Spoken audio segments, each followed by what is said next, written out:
साहेब, गेल्या 2 ते 3 दिवसात बघतो आहे आपण, तुम्ही असं म्हणाल की हा पवार कुटुंबाच्या अंतर्गत विषय आहे, पण पवार कुटुंब हे राजकीय पार्श्वभूमी आणि इतक्या वर्षाचा प्रदीर्घ अनुभव राजकारणातला, समाजकारणातला असल्यानं आणि अलीकडच्या काळातलं राजकारण बघता 3 दिवसांपासून शरद पवार हे सुनेत्रा पवारांना भेटत आहेत. त्यांच्या जय पवार, पार्थ पवार यांच्याशी बैठका सुरू आहेत. काल पार्थ पवार आणि शरद पवार यांच्यात चर्चा सुरू असताना तिथे रोहित पवार म्हणजे जे एक राजकीय दृष्ट्या विभक्त झालेलं कुटुंब होतं, राजकीय दृष्ट्या म्हणतात बघा, राजकीय दृष्टी बघा, आता ठाकरे कुटुंब आहे.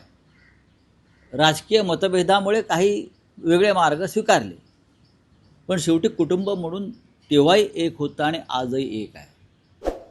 राजकारणाच्या मतभेदापलीकडे कुटुंबावर त्या मतभेदाची काळी छाया पडता कामा नये, या मताचा महाराष्ट्र आहे.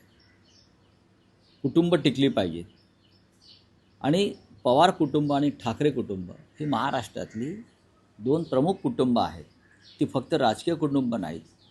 त्याने महाराष्ट्राला दिशा देण्याचं काम केलेलं आहे, महाराष्ट्राला मार्गदर्शन करण्याचं काम केलेलं आहे.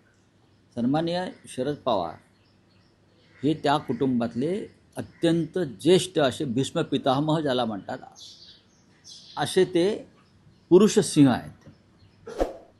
आणि त्यांच्या कुटुंबातील एक महत्त्वाची व्यक्तीचं दुर्दैवी निधन झाल्यावर त्या कुटुंबाला आधार देणं हे पवारसाहेबांचं काम नाही का? ते आहे.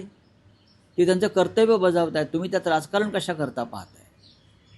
सुनेत्रा ताई पवारांनी त्यांचा पती गमावला आहे. उपमुख्यमंत्री वगैरे बाजूच्या गोष्टी आहेत. हो, त्यांची जी 2 मुलं आहेत, मला वाटतं पार्थ आणि जय, यांनी त्यांचे वडील गमावलेले आहेत. अशा वेळेला आजोबा म्हणून त्यांचं काम आहे पवारसाहेबांचं, ते कर्तव्य बजावत आहेत.